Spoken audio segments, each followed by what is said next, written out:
Hello students, welcome to IAS by Heart. Welcome to today's comprehensive editorial analysis. In the analysis, we'll be looking at two important articles. One article is about the Iran deal. In the article, you'll get to know what was the history, way forward, and what is going on now. And the other article is about farm loan waivers. Is it a good step? This is all perspective. Government budget is okay aguma illa discipline, fiscal discipline repay farmers நினைக்கிறது அது affect ஆகுறது அந்த மாதிரி multi dimensional views இதில் இருக்குது. So without any further delay let's get in to today's video. Let's look at the first article of today, the vital but delicate task of reviving the Iran deal. GS2 international relations la you have high probability of asking this question because ipo vandu Joe Biden is trying to renew this deal. So what was happened, enna nadandhathu adu ellathiyume இந்த article paakalam. If you read this article you will get to know what is the history of it, what is the future, how it is going to be, etc. JCPOA is Joint Comprehensive Plan of Action or the Iran nuclear deal. American president consistently advocated return to the JCPOA provided Iran returns to full compliance. அவங்க Iran கிட்ட கேட்ட ஒரே விஷயம் uranium enrichment or nuclear weapons promulgate பண்றத they should stop it, and if they do it US will reduce the sanctions imposed on it, economic sanction, export sanctions, financial sanctions எல்லாமே. Iran has always reiterated its commitment to JCPOA, maintaining that the steps it took are reversible as long as US lifts the sanctions. So everybody, both the sides have their own condition. US should lift the sanctions, Iran should stop the nuclear proliferation. This sanctions was imposed by the Trump administration since 2018. Both Iran and US are struggling to overcome the impasse ஒரு disagreement அந்த மாதிரி வச்சுக்கலாம். This JCPOA was a result of prolonged negotiation. எப்போ ஆரம்பிச்சதுன்னு பார்த்தீங்கன்னா 2013. The history goes way back. And 2015 between Iran and P5+1. P5 na permanent members +1.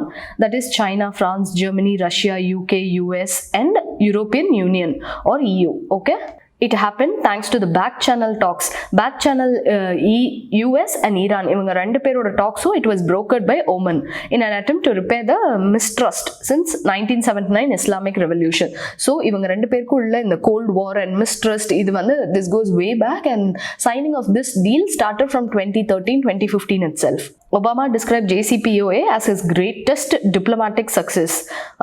Iran was then estimated to be months away from accumulating enough enriched uranium to produce one nuclear device. What they were thinking is, in the nuclear device நம்ம produce பண்ணிட்டு if they sell it, நம்ம இப்போ இருக்க debt அந்த fiscal deficit அது இதெல்லாத்தையுமே tally பண்ணிக்கலாம் அப்படிங்கிறது was the calculation of Iran. The JCPOA obliged Iran to accept constraints on its enrichment program verified by an intrusive inspection regime in turn for partial lifting of economic sanctions.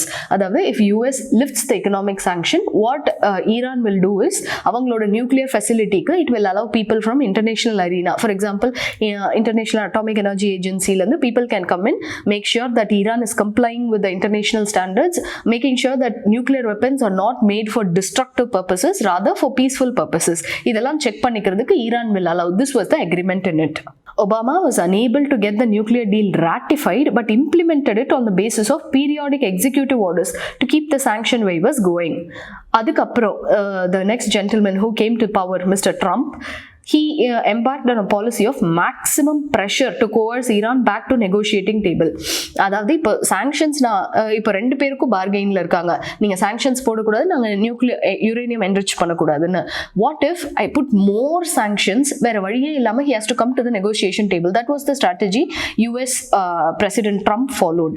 The US decision was criticized by all other parties to JCPOA including European allies because Iran was in compliance with its obligation. Because the deal actually இது work ஆயிட்டு தான் இருந்தது. Iran was complying. இது சொன்னது யாருன்னா Atomic Energy Agency. They said yeah, they are actually complying with the orders. அப்படி இருக்கும்போது நம்ம ஏன் economic sanctions இன்னும் impose பண்ணணும்? Why should we trigger the deal? அப்படிங்கிறதா எல்லாரோட கொஸ்டினாகவும் இருந்தது. For the first year after US withdrawal, Iran's response was muted because France, Germany, UK இவங்க எல்லாருமே சேர்ந்து broker பண்ண deal தான் இது. So ஒரு 1 yearக்கு what Iran wanted was it has to wait and watch. அந்த பாலிசியை ஃபாலோ பண்ணிட்டு இருந்தது. And EU promised to find ways to mitigate US decision.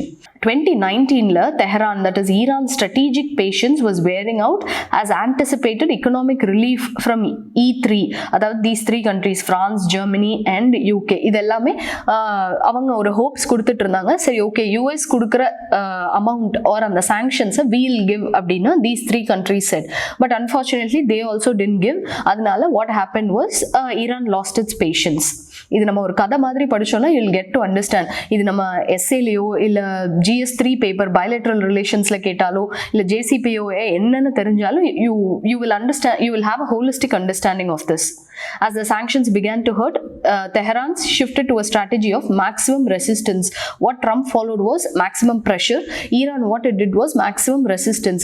If you don't come to our agreement, we will not do anything. Let there be no deal. Iran began to move away from JCPOA's constraints incrementally, exceeding the ceilings of 300 kilograms of low enriched uranium and 130 million tons on heavy water, rising the enrichment levels up to 4.5%. இது constructive purposes use பண்ணா okay, what if somebody buys this nuclear weapon la use பண்ணி if something happens, what will be the future of humankind? It is very detrimental. Stepping up the research and development on advanced centrifuges, resuming enrichment at Fordow, and violating limits on the number of centrifuges in use. கொஞ்சமா Iran started violating its agreement because இப்போ ஏதாவது ஒன்று அவங்கள check பண்ணுறதுக்கு யாருமே இல்லை. They were imposing sanctions. Anyways, they were forced to do something illegal. அந்த மாதிரி Tehran announced it would no longer observe the JCPO's constraints, though its cooperation with IAEA, அதாவது International Atomic Agency, would continue அப்படின்னு சொல்லியிருந்தாங்க. So US pushed ahead with its unilateral sanctions, widening their scope to cover nearly all Iranian banks connected to the global financial system. அதாவது economic sphereல attack பண்றது, industries related to metallurgy, எந்த ஃபீல்ட்லலாம் அவங்க strong. For example இப்போ இந்தியான்னு எடுத்துக்கிட்டோம்னா agriculture நம்ம ரொம்ப strong. Agriculture எக்ஸ்போர்ட்ஸே பண்ண முடியாமல் யாராவது நம்மளை என்ன சொல்றது புஷ் பண்ணுறாங்க அப்படின்னா what will happen to the country. அந்த மாதிரி metallurgy industries, energy, shipping, individuals related to defence, intelligence, nuclear establishments, even senior political leaders etcetera, இவங்க எல்லாருமே they started working against US sanctions. By the end of 2020, US had imposed nearly 80 rounds of sanctions targeting 1,500 individuals and entities. So this is more like disrespecting a country's citizens, etc. So it struck a nerve in Iran. The Iran economic contracted 7% in 2019, another 6% in 2020. So it is in the verge of a collapse. In mid-2020, Iran was shaken by series of unexplained fires, blasts, number of sensitive sites, including one nuclear facility, missile fuel fabrication unit, consistent fires. It happened for no reason. Last November, a senior nuclear scientist, Mohsen, and head of research and innovation organization in Iran Defense Ministry, was killed in a terrorist attack. And the terrorist attack, there were external intelligence agencies இன்வால்வ்மெண்ட்டும் இருந்தது. அந்த மாதிரி conspiracies நிறைய போச்சு. So Iran parliament dominated by conservatives passed a bill seeking enrichment to be raised to 20%. See, 4.5%க்கே we are really scared what would happen. 20%ல uranium enrichment போச்சுன்னா it will be very difficult to control them. Acceleration of deploying new cascades and suspending implementation of some of the special inspection provisions with IAEA within 2 months if sanctions relief was not forthcoming, because they are in dire need of money. They have to reduce their deficit. இப்படி போயிட்டே இருந்தா what will happen அப்படின்னா they started going for immoral or unethical ways. Trump's policy may have provided comfort to Israel's leader. இப்போ Iran நம்ம suffer பண்ண வச்சோம்னா who will become more happy is Iran's enemy or enemy இல்லனா people who clash in the international sphere னு பாத்தீங்கன்னா Israel. So Trump may have satisfied Israel's prime minister leader Benjamin Netanyahu, Saudi crown prince Mohammed bin Salman, etc. But it failed to bring Iran back to the negotiating table. அதாவது அவரோட strategy did not work. It only strengthened the hardliners. Iran suffered and there is no appetite for any negotiations more. The E3 countries, France, Germany, those three countries were in support of trade exchanges, அதாவது instrument and support of trade exchanges created in 2019 to facilitate limited trade with Iran has been a disappointment because it did not go success. 2019 ஆரம்பிச்சாலுமே first trade took place only in March 2020. So European Union and Iran இவங்க ரெண்டு பேருக்குள்ள இருந்த trade 18 billion யூரோஸ்ல இருந்து it was reduced to 6 billion euros, கிட்டத்தட்ட 1/3 அந்த அளவுக்கு ஆயிடுச்சு. The recent Atomic Energy Agency report has confirmed 20% enrichment had begun and production of uranium metal has started. So இந்த மாதிரி போச்சுன்னா, இந்த threat போச்சுன்னா, there are many countries. For example, Pakistan எடுத்துக்கலாம். There are most of the countries are fighting, have some issues, border issues இருக்கட்டும், இல்ல issues regarding the citizens இருக்கட்டும், they have some issues with their neighboring countries. So இதை யாராவது misuse பண்ணி ஒரு thoughtless-ஆ ஏதாவது ஒரு leader, if he starts using these nuclear weapons, what will happen to the world? A technical understanding to postpone Iran's withdrawal from additional protocol that it had voluntarily accepted in 2015 by 3 months. So whatever it is doing, it has passed a bill to enrich uranium up to 20%. அந்த மாதிரி நிறைய போயிட்டே இருக்கு. If US waits for Iran to return to full compliance before lifting sanctions, or Iran waits for US to restore sanctions relief before returning, it can only lead to one outcome. என்ன நடக்கும்னா, the collapse of this Iran nuclear deal. And what will happen is Iran might go nuclear like North Korea, etc. இந்த மாதிரி ஆச்சுன்னா, it would create a very major reverberations in this region. Only good intentions will not help. What we have to do is we have to overcome this.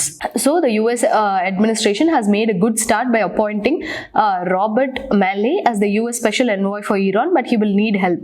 Positive steps along with multiple tracks are necessary for creating a conducive atmosphere. Release of European and American nationals currently in custody would also help. அதுவும் ஒரு நல்ல move, we can do that. Clearing Iran's application to International Monetary Fund for COVID-19 because அவங்களோட economy has contracted 7% in 2020. So IMF ஓட COVID-19 relief-க்கு Iran also has to be signed off. And for supply of vaccines under the International COVAX facility, Oman's quiet facilitation helped to create a positive environment because silent partner-ஆ US-க்கு Iran-க்கு நடுவுல broker பண்ணது it was Oman. After the Al-Ula summit, Qatar and Kuwait they are too well placed to play a diplomatic role together, and they can urgently explore the possibilities for forward movement in Yemen. And these three countries, they need to fast track the deals worth several hundreds because trade deficit illada madri paathukno. Reversing Trump's executive order is also possible to remove the sanctions. US would have to share with the 45 to 60 day time frame for progressive restoration of sanction reliefs, etc. Iran has to refrain from any further nuclear brinkmanship. IAEA and the E3 should work parallelly to reverse the steps taken by Iran because இப்போ வந்து அவங்க 4.5% இருந்து 20% uranium enrichment வரைக்கும் போயிட்டாங்க. We have to gradually reduce it. Brussels has long wanted to be taken seriously, and an independent foreign policy actor, it now has the opportunity to take now. So இதுதான் இந்த whole history of the Iran nuclear deal. If you had read this article fully, you will have a total understanding of what is happening, etc. So that's all about the first important article. The second important article, loan waiver, rain and state fiscal capacity drought. இந்த article என்ன சொல்றாங்கன்னா, ரீசெண்டாக வர இப்போ எங்கெல்லாம் elections நடக்குதோ most of the governments what they are promising is ஒன்று loan waiver for agricultural loans, அப்புறம் எஜுகேஷனல் லோன்ஸ், கோஆப்ரேட்டிவ் சொசைட்டியில் வாங்கினது. டிஎம்கே ஒரு ஸ்டெப் ஃபார்வர்டாக போய் நீங்கள் நகைக்கடன் வாங்கியிருந்தா கூட 8 grams வரைக்கும், அதாவது 1 sovereign வரைக்கும் நீங்கள் வாங்கின நகைக்கடனும் நாங்கள் தள்ளுபடி பண்ணுவோம் அப்படிலாம் சொல்கிறாங்க. இந்த மாதிரி பண்ணுறதுல என்னென்ன பாசிட்டிவ்ஸ் இருக்கலாம், என்னென்ன நெகட்டிவ்ஸ் இருக்கலாம். பாசிட்டிவ்ஸ், இப்போ கோவிட்ல வந்து மக்களே ரொம்ப அஃபெக்ட் ஆயிருக்காங்க. People don't have money, disposable income ரொம்ப கம்மியாக இருக்கு, எக்ஸெட்ரா. நெகட்டிவ்ஸ் பார்த்தீங்கன்னா, first of all this is a great burden to the exchequer. கேரளாலாம் பார்த்தீங்கன்னா அவங்களோட ஃபிஸ்கல் டெபிசிட், ஸ்டேட்டோட ஃபிஸ்கல் டெபிசிட் ஒரு 2% இருக்கு. இந்தியா தமிழ்நாடோடது 1.5% இருக்கு. There are states which have this is not a good number. The revenue deficit ratio, fiscal deficitல revenue deficit ratio was around 1.5% in the 3-year period. During the same period, all states average revenue deficit was 0.4. 0.4 இருக்க வேண்டிய இடத்துல 1.5% revenue deficit இருக்கு. Why is all this happening? Because there is a huge burden on the exchequer. இந்த மாதிரி நம்ம farm loan waivers இல்ல வேற educational loan waivers இதெல்லாம் நம்ம கொடுக்கறதுல இன்னொரு ethical perspectiveல என்ன ஒரு ப்ராப்ளம்னா, சரி இப்போ நம்ம ஒரு அக்ரிகல்ச்சரல் லோன் வாங்குறோம், அதை நம்ம கட்டவே தேவையில்லை, எப்படியும் எலெக்ஷன் வருது, அடுத்த கவர்மெண்ட் அந்த லோனை எப்படியும் தள்ளுபடி பண்ணிடுவாங்கன்னு அந்த திருப்பி பே பண்ற அந்த டிசிப்ளின் அதுவே ஃபார்மர்ஸ் கிட்ட இல்லாம போயிடும். அதுவும் ஒரு விஷயம் இருக்கு. Here, subsidies increase revenue expenditure. Revenue expenditure நமக்கு தெரியும், expenditure minus income. And without corresponding increase in tax. Because tax அதிகம் போட்டோம்னா it is not a popular move. இந்த கவர்மெண்ட் அதிக டாக்ஸ் போடுது, அதனால நம்ம இந்த கவர்மெண்ட்டை எலெக்ட் பண்ணக்கூடாதுன்னு மக்கள் நினைச்சிருவாங்களோ. Because they assume that people, common man have only that much understanding அப்படின்னு நினைக்கிறதுனால tax revenue increase, அதாவது இன்கம் அதிகமாகல, எக்ஸ்பெண்டிச்சர் அதிகமாயிட்டே போகுதுன்னா what will happen? There will be more deficit to the state. So the revenue deficit should naturally increase. Though every year the government claims that the revenue deficit ratio and fiscal deficit ratio are within statutory limits, the desirability and sustainability has to be examined. As I said before, India oda ella states oda average revenue deficit is 0.4, whereas for Tamil Nadu it is 1.5%. For Kerala it is 2%. That's a different scenario, and Andhra Pradesh also a different scenario, because what this indicates is these governments are doing only popular schemes or populist measures. அதாவது என்ன scheme நம்ம பண்ணா நமக்கு ஓட்டு கிடைக்குமோ அதை தான் பண்றாங்க. They are more focused towards being in power, sustaining their seats, அப்புறம் winning the election, இதுல தான் இருக்காங்களே தவிர வெல்ஃபேர் ரிலேட்டடா அவங்க பண்ணல அப்படிங்கிறது இது காட்டுது. The cause for the elevated revenue deficit in Tamil Nadu has been increasing primary deficit. 0.9% இருந்து 1.3% போயிருச்சு. Primary deficit is the revenue deficit net of interest payments இல்லாம. And the implication is that the government is unable to contain recurring expenditure such as subsidy, திரும்ப வர expenditure, அதாவது என்னன்னா subsidies கொடுக்கிறது, மக்களுக்கு salary கொடுக்கிறது, இதெல்லாம் ஒவ்வொரு மாசமும் அவங்க ரெக்கர் ஆயிட்டு இருக்க அதே expenditure and other discretionary expenditures within the limit of recurring non-debt creating revenue. So politics suffers from short sight in economic policy visualization. Politics ஒரு பக்கம் இருக்கு, people who have to stay in power, how to win elections, அது ஒரு பக்கம் இருக்கு, economic welfare of people ஒரு பக்கம் இருக்கு. இது ரெண்டையும் நம்ம கம்பைன் பண்றதுனால what is happening is ultimately the welfare of the people, the growth of the state, இதெல்லாமே அஃபெக்ட் ஆகுது அப்படின்னு சொல்றாங்க. The total stock of borrowings of PSUs was 1,67,000 crores. Interest payments was 14 lakh crore, while incurring a loss of 14,000 crore. அதனால நமக்கு difference loss மட்டுமே 17,000 crores. Road transport corporations incurred a loss of 5,000 crores, interest payment of 1,000 crores, and the borrowing of 7,000 crores. So இது நம்ம பார்த்தோம்னா PSUs are declining. அவங்களோட stability, அவங்களோட என்ன சொல்றது profits எல்லாமே it's declining. But we are on the other hand providing more and more subsidies, populist schemes கொடுக்கிறது, அதெல்லாமே நம்ம பண்ணிட்டு இருக்கோம். If we add to the PSU borrowings and interest payments to the government's debt, then the interest payment, the fiscal situation is really unnerving. The lack of fiscal space and opportunity cost of expenditure of the state show that the politicians only think in the long run. We are always dead. அதாவது போக போக எப்படியும் நம்ம நல்லா இல்லாம தான் போறோம். Let us achieve short run electoral victories by showing the low hanging fruits. Subsidies எல்லாம் என்னன்னு சொல்றாங்கன்னா low hanging fruits, அதாவது ரொம்ப எய்ம் பண்ண தேவையில்ல. ஒரு country if it is going in a development path, what it should aim for is the subsidies எதிர்பார்க்குற மக்களோட proportion குறைஞ்சிட்டே போகணும். People who need support from the government, universal basic income இருக்கட்டும், இல்ல சப்சிடிஸா இருக்கட்டும், இல்லைன்னா ஏதாவது ஒரு அசிஸ்டன்ஸ், அந்த மாதிரி எதிர்பார்க்குற மக்களோட proportion குறைஞ்சிட்டே போகணுன்றத கவர்மெண்ட் அதையும் ஆசைப்படணும். But what we are doing is the number of people, அந்த ambit, அந்த people who come under this sphere, people who enjoy the subsidies, government கொடுக்குற freebies, இதெல்லாம் எதிர்பார்க்குற மக்கள் அதிகமாயிட்டே போறாங்கன்னா there is some flaw in the political administration அப்படிங்கிறத we have to understand. So that's all about these two articles. With this we have come to the end of this session. I hope this session was useful. Kindly tune in tomorrow for tomorrow's editorial analysis. Thank you.